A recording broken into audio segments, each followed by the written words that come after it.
Yo, what's up, everyone, and welcome back to another episode of the Toque de Football podcast with your host, me, Jorge. Today, we're going to be talking about the second leg of the UEFA Champions League quarterfinals, of course.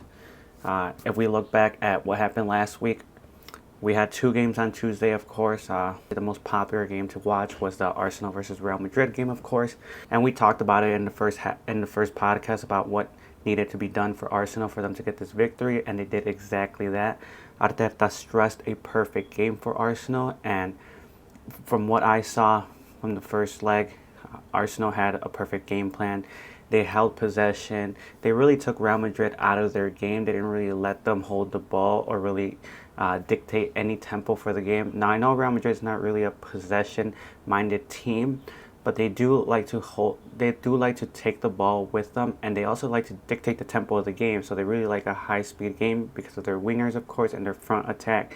They have a lot of speed up there, so they like a fast-flowing game. And Arsenal really didn't allow Real Madrid to do that. They kind of just slowed the game down. They held possession a lot, and they defended well. They defended well when Real Madrid was in their third of the half, of course. I was talking to one of my buddies who's a Real Madrid fan, and he was like, dude, like, what the hell? Like, since when is Rice, like, a free kick genius? And I was like, honestly, I was not expecting this. Like, I was watching the game at work, and I was like, what just happened? Like, how did he just score 2 goals like that?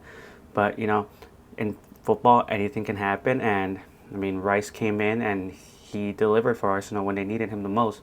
But I think this game is more to blame on Real Madrid. And not to take away anything from Arteta and Arsenal and their game plan, I think Real Madrid just came in absolutely flat in this game. I saw no ideas up front. The defense is atrocious still, like all year round. We saw it last weekend against Valencia. The defense just hasn't been great. And then, there's just no creativity, no fluidity for this team whatsoever. Like, we know how Real Madrid likes to play. They really like to attack you and use their speed on the wing with guys like Vinicius Jr., of course, Mbappe being one of the fastest and best players in the world. But yeah, there was just no creativity whatsoever. Real Madrid was not flowing in the game. They looked very choppy throughout the whole game. And I think that's just more on their end more than anything else. Even though Arsenal did set a great game plan against them, Madrid just wasn't Madrid. We're so used to seeing Madrid dominate teams. Even when they go down, they'll find ways to score and bring back their confidence and their momentum, build momentum towards the end of the game. But here, like, after Arsenal scored one, like, I saw nothing from Madrid differently, even after the second goal. And of course, even after the third goal, Mikel Merino's great finish with the left foot inside the box. Curled it to the back post. It was a great finish. Madrid just had no answers, really. And, Mbappe had one chance in the first half where he should have probably scored. He got the ball on the left flank. I know he had to open up his hips to try to curl it around Raya, but it wasn't a great finish. It was right at Raya, and to Mbappe's standards, being one of the best players in the world, like I said, you should be putting that in the back of the net, or at least a better attempt, something past the goalkeeper. It was just directly right at him, and I think Real Madrid really needed Mbappe to score that goal, especially with the way the game was playing out, Going back to that, like, where are the Real Madrid superstars? These guys are supposed to be the Galacticos, right? Well, we have Mbappe up front who can't finish one-on-ones. Where has Vinny Jr. been the past few weeks? Like, I'm not even just talking about this game specifically. I'm talking about in the league as well. Like, he has just not been the same. Like, he went to international break, had a bad international break with Brazil, and he was speaking all this on Twitter, social media.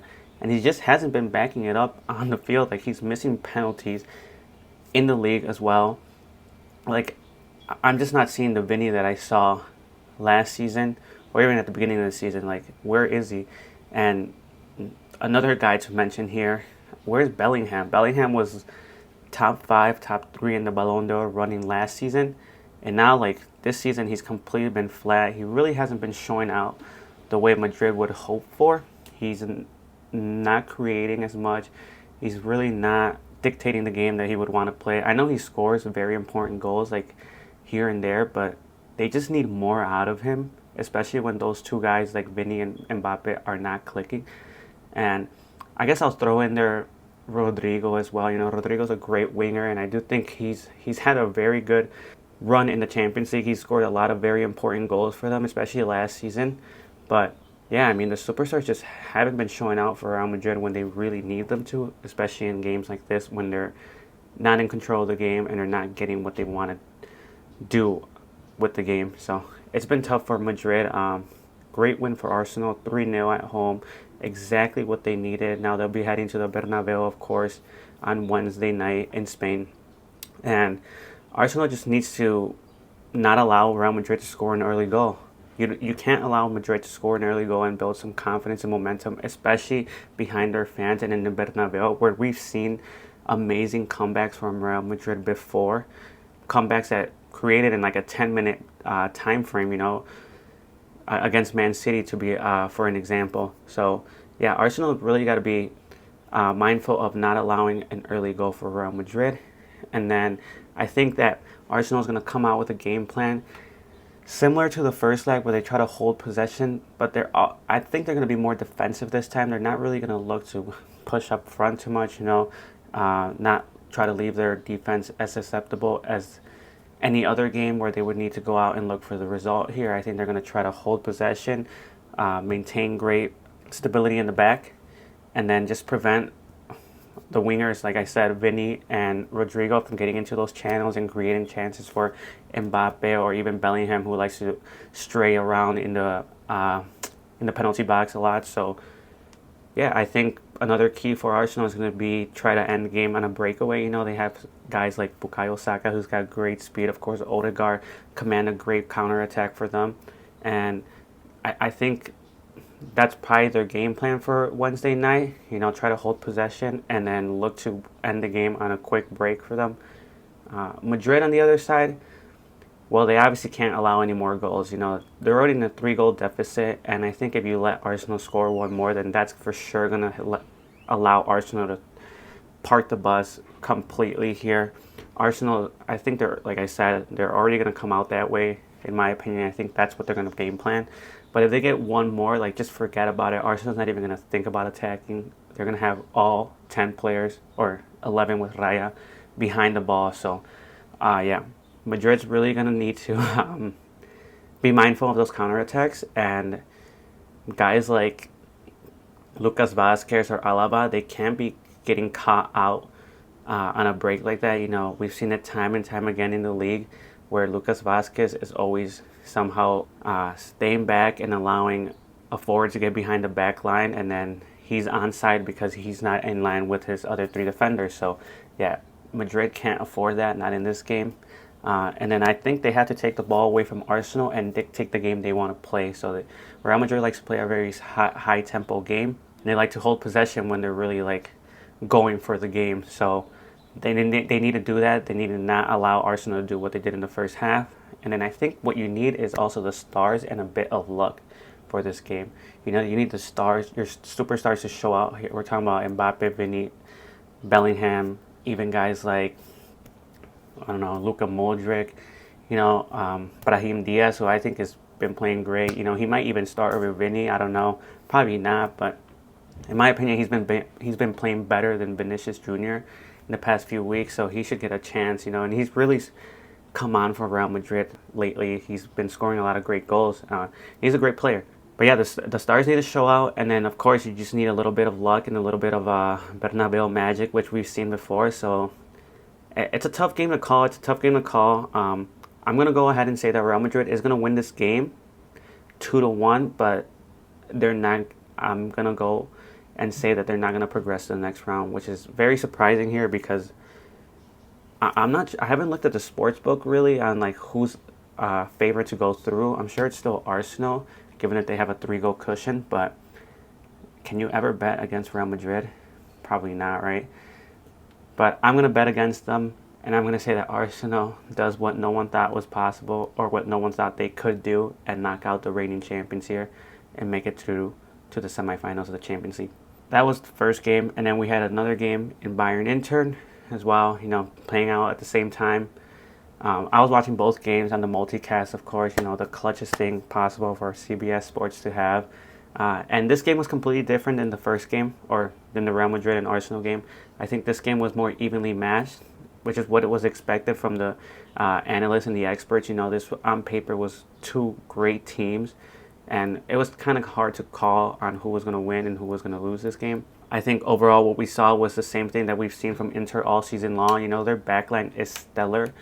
Now, I was looking at this stat that completely surprised me because I didn't even know about this stat until I was looking about into this game and into the teams. Inter has only allowed 3 goals in the Champions League, which is absolutely crazy to think. So 3 goals, and they played 8 league games or round-robin games, in the league play.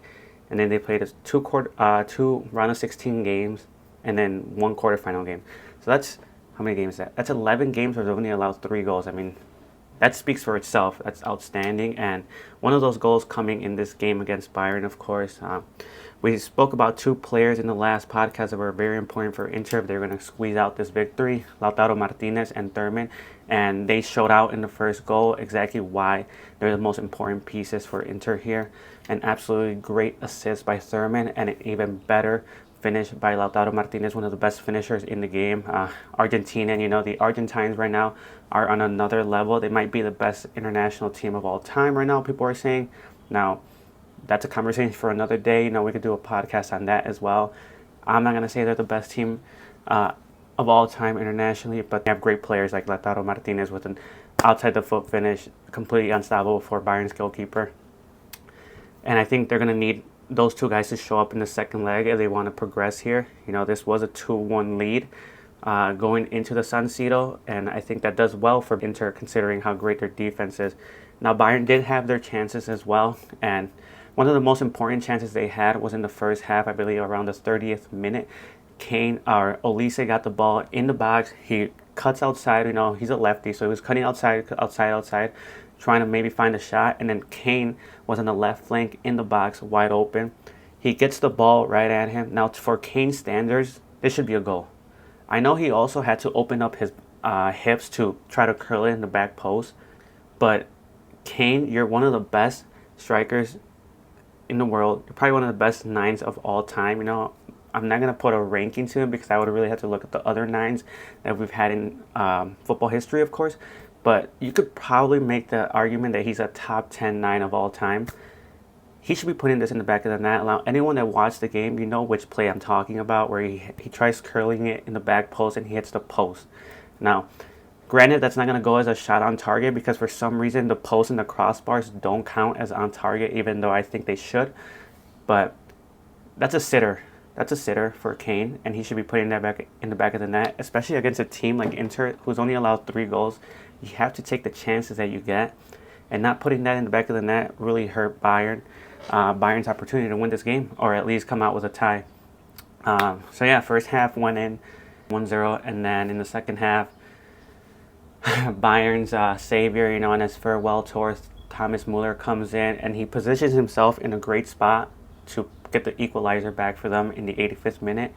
But unfortunately, the defense, once again, we've talked about the defense in the first podcast for Bayern. I don't think they're a great defense, and they really committed a mistake. They got caught off on the counter. They got caught up on the counter, and then Fratesi, he seals the win for Inter 4 minutes later after the equalizer. So that joy of tying the game did not last long for the Bayern fans or the Bayern players. And now they're heading with a 2-1 deficit to the San Siro, where it'll be very tough to bring this tie back because of how great Inter is defensively. So as we look forward to this game on Wednesday night, of course, what does Bayern need to do to walk away with this tie? We mentioned it before, they need to be more creative. This game really wasn't dictated by any teams. I think it was just moments of brilliance from one team for a little bit and then moments of brilliance for another team. So I think I expect the same game for the second leg, where it's going to be kind of like a back and forth, very muddy, choppy game. And then maybe a team finds their footing for 15 minutes and then the other team finds their footing for 15 minutes. And they're going to really have to take those chances that they get when they're playing great. So Bayern can't let any of these chances go, especially with Inter only allowing 3 goals. You only get so many opportunities here. So Kane, you can't let another sitter go by you like that. And any other player, I think players like Olise, Gnabry, and Sané really need to do a better job in getting into channels and beating the fullbacks to create more chances for Bayern here. I think that's what they need to do. And then, yeah, I mean, just try to control the tempo of the game. You know, like I said, the first game was very choppy, and I think the second game will probably end up being that way. But if you can control the tempo of the game, then you'll have a better chance of creating more chances for you, which is very important against this Inter team.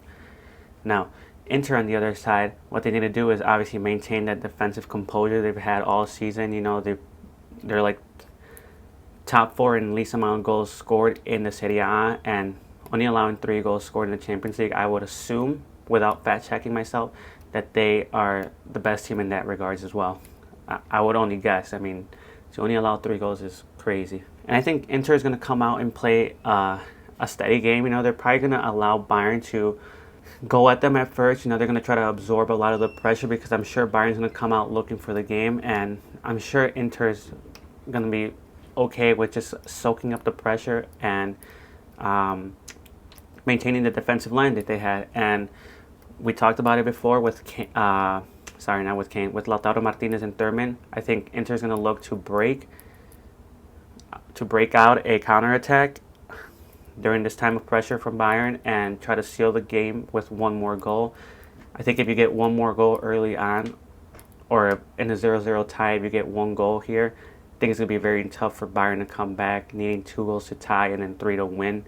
So, yeah, I think Inter's going to be okay with soaking up pressure, and then they're just going to look to counter like they did in the second goal and look for a clear chance and put that in the back of the net. We know how clinical these guys are on top, Thurman and Lautaro. So if they get that opportunity, man, I don't think they're gonna let it go to waste like Kane did.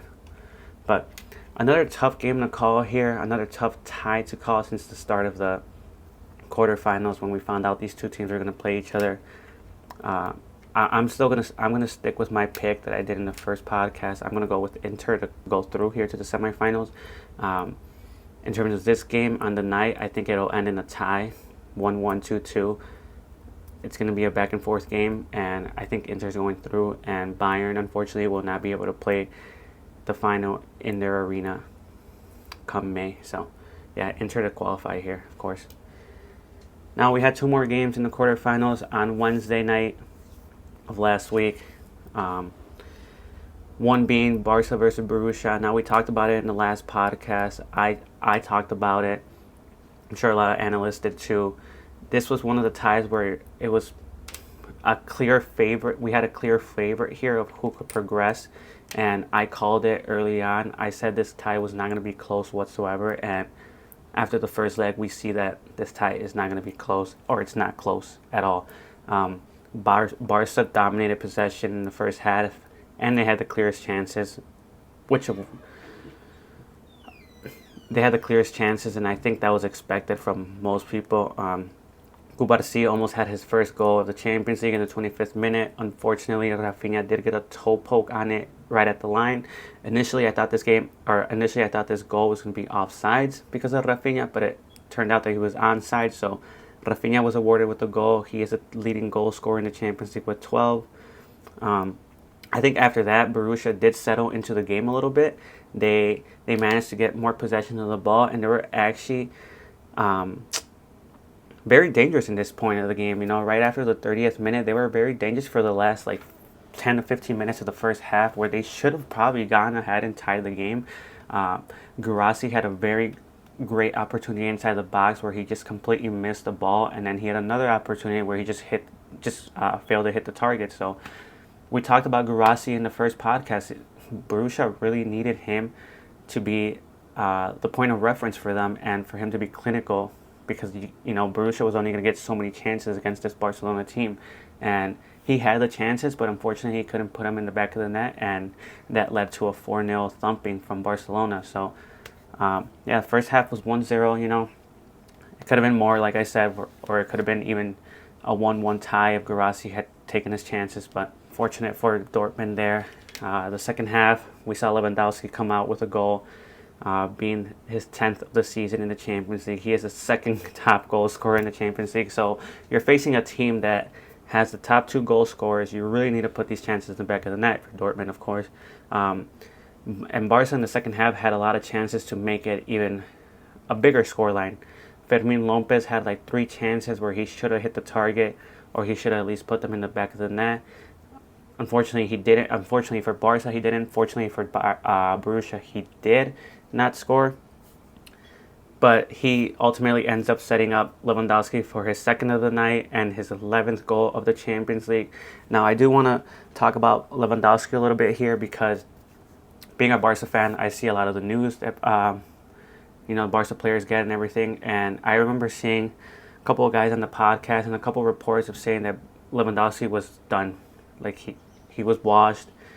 Last season was his last season of being like a stellar number 9, and I think anyone that said that Lewandowski was washed, like, you just need to cross yourself off the list of soccer analysts and like maybe just quit the sport.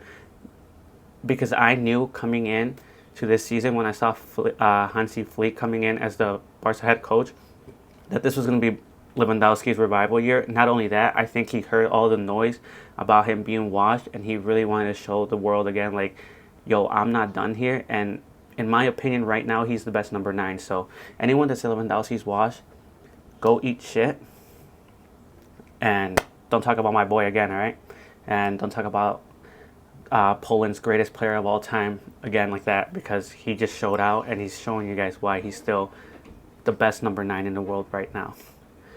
Well, we'll chill on Lewandowski for now. But yeah, Dortmund just really tried to defend that 3-0 deficit. You can if you're going down 3-0, try to keep it there. But unfortunately, the defense broke down at the end of the game, and Rafinha latched onto a ball, and he assisted Lamine to up us seal this tie, 4-0 Barca, first leg. Expected from my end. I think expected from a lot of people. Perspective as well. Maybe not a scoreline like this. Maybe they were expecting like a 2-0 scoreline, but Barca's been dominant all season, and Borussia's just been bad all season. I know they just played out a 2-2 tie against Bayern this weekend, and they played great, really. They really did. They took the lead, and they came back to tie the game. So, they were resilient there, but they just haven't been Borussia that we've known for the past 10 years. And, yeah, I mean, sitting in mid-table of the Bundesliga isn't going to get you anywhere against this Barca team. So, what does Borussia need to do to bring back this tie, if they even can? A magical night at the Signal Iduna, of course. They need to really get some inspiration, play with heart here with their fans behind them. The big yellow wall. They really need a magical night at the Iduna. And, of course, they have to prevent Barca from scoring any goals. If Barca gets one more, it's done. It's completely done. I mean, it's done regardless, but having to score 5 just to tie the game and then 6 to win, I just don't see Dortmund doing that. They really just need to prevent Barca from getting any chances here and scoring any goals. And for that to happen, they need to dictate the pace and the tempo of the game. They have to control the game, and they really have to take Barca out of the game in terms of possession. And we all know Barca likes to play possession, even though they can play on the counter as well. So yeah, they're going to have to do that. And then I think guys like Guirassy, Julian Brandt, Adeyemi need to show out, and they need to be clinical this time. An early goal for Borussia would be great for them to build some confidence and some momentum. But yeah, these guys really have to be clinical in front of goal, and they have to take the chances that they get and not let them go by. So those are the keys of the game for Borussia Dortmund. Now, the keys of the game for Barca, I think Barca just needs to avoid a disastrous night to crash out of the Champions League. I really don't see any way Barca is going to lose this game or this tie, especially this tie. I fully expect, after watching the game this weekend for Barcelona, where they didn't really rest any starters, I fully expect Barca to come out with an alternative line here. Barca still has to look forward to the league. The cushion's only 4 points, or maybe 6 points between them, between them and Real Madrid, and they have a Copa del Rey final against Real Madrid later this month. So I do think with a 4-goal cushion, Barca's going to come out with an alternative lineup here, and they'll see this tie through. I think they're going to win on the night again. I think it'll be 2-0 Barca, and yeah, Borussia's going to go crashing out in front of their home fans. And I mean, they already crashed out in the first leg, so Barca had a very easy route to the semifinals. So yeah, for all you Real Madrid Barca haters, just in general Barca haters, I'm sorry. I know you guys are going to say like Barca had an easy route to the semifinals, but give credit where it's due, because Barca's been a different team this season with Hansi Flick, and in my opinion, complete bias out, they're the best team in the world right now. So, yeah, Barca to the semifinals. And in the final game, we'll see, or the second game we'll see on Tuesday night here will be the second leg of the PSG versus Aston Villa game. Now, in the first leg, I think it played out the way a lot of people expected, even the way I expected. Even though I was backing Aston Villa for a little underdog story, I love the underdog story. PSG dominated this game, and they had the clearest chances, and I think that was expected, just because PSG is the better team on paper. Early on, Emi Martinez made a few great saves to keep Aston Villa in the game, keep the scoreline 0-0. And I think towards the middle of the game, 25, 30 minutes, Aston Villa really started to settle into the game. They soaked up a lot of the pressure that PSG was pounding on them in the beginning of the game. But even when Villa was settling into the game, PSG was just non-stop pressuring them off the ball, and it made it very difficult for them to get anything going in the attacking third, and I think that really showed. So I was watching this game, of course, multicast, and then all of a sudden, I believe it was in the 30th minute. Let me see, when did they score here? Yeah, 35th minute. Against the run of play completely, Tielemans finds the ball. He steals the ball in midfield, and he goes down the wing and finds a wide open Morgan Rogers in front of goal, who taps it in for the 1-0 scoreline for Aston Villa. This was a complete shock to me when I saw. I was rejoicing because I did want Aston Villa to win this game, and I was hoping they would find a way to win this tie. So when I saw this happen, I was like, okay, what the hell just happened? Complete surprise, because it was against the run of play.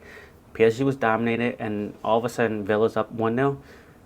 But for anyone who watched this game, we know how it ended up, and that joy for Villa fans did not last too long, because Desiree Doué with an absolute sublime strike 5 minutes after Villa's opener just completely turned this tie on its head. PSG was dominating.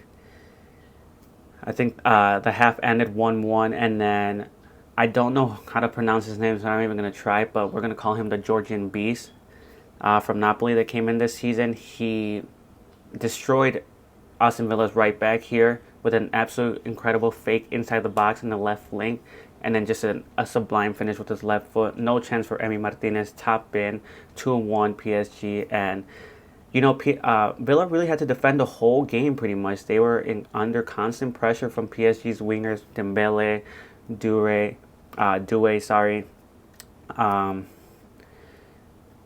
the Georgian Beast. They were constantly just creating chances for Villa, or for PSG back again.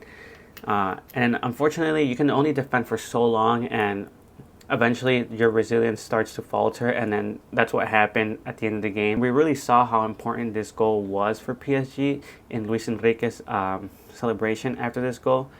It kind of felt like this goal gave PSG the tie. That's the way the PSG players saw it, and especially that's the way Luis Enrique saw it. And I will have to agree, because if you go back with a 2-1 margin to Villa Park, you still have the opportunity of losing out this game. Villa finding an early goal and finding some confidence, and maybe even winning this game, and sending it to extra time and then to pens. Anything can happen. But with a 2-goal cushion here, the way the first leg played out, I think it's going to be very tough for Villa to come back from this. Going back to the second leg, what does Villa need to do to bring this tie back? They need to find a way to dispossess PSG and take them out of the game. You can't allow PSG to play the tempo of the game that they want, and we've seen it all season long how they play it. They really like to hold the ball, and then they really just like to attack you down the wing. Another key point for this Villa team will be to try to find an early goal. An early goal that will build some confidence, some momentum for them. This is a common denominator for a lot of these teams that are trying to come back. They really need an early goal to build that confidence, especially behind their home fans. Give the home fans something to sing about. I know they're going to be singing regardless, but we need more of a reason for them to sing, and that'll fuel the players up on the pitch as well. So yeah, Aston Villa needs to come out with confidence, and they need to look for a goal very quickly here. They need at least one goal in the first half without allowing PSG to score, of course. They have to find a way to stop those wingers that we talked about. Desiree Doué, Dembele, and the Georgian Beast cannot do what they did in the first leg if you want any chance of progressing here. So those are my key points of the game for Villa to bring this tie back. And I'll throw one more in there. You need a little bit of Villa Park magic here. If you're going to beat this PSG squad, you need to very much take advantage of home field advantage and the atmosphere that you're going to be playing in. So that's what Villa needs to be thinking about going into the second leg. I'm sure Emery has different thoughts as well. You know, he's a very tactical-minded coach, so he'll find a way to make this tie close. PSG, all they need to do is really prevent Villa from scoring an early goal that will give them that confidence that we talked about. And I think with the way the game played out the first leg, if PSG is just able to dictate the game that they want, it'll be very simple for them to make sure Villa does not get that goal they need, because if PSG plays that style of game, they're just going to be constantly pressuring Villa, and they're not going to allow them to get to the third. They're not going to allow Villa to get to the offensive third where they need to be to score a goal. So, yeah. That's pretty much what PSG needs to do. They just need to play the game they play and pressure off the ball like they did in the first half. And then if you can get your stars to come alive again, those wingers that we mentioned, then that should be good enough for PSG. They already have a 2-goal margin, and I don't think they'll come out looking for the game here. I think they're going to try to hold possession like they do, and then let Villa get desperate, start making mistakes, and then maybe beat them on a counter for one more goal, and that should seal the tie. So another tough game to call here. In terms of this game, I think it'll be closer. I think it's going to be 2-1 or maybe 1-1 PSG. I don't think Villa wins, and they're not going to win the tie, of course. So PSG to the semifinals. An Arsenal-PSG semifinal, kind of unexpected here. And then a Barcelona-Inter semifinals, also maybe unexpected for a lot of people. But those are my picks for the games. Those are my picks for the semifinal round.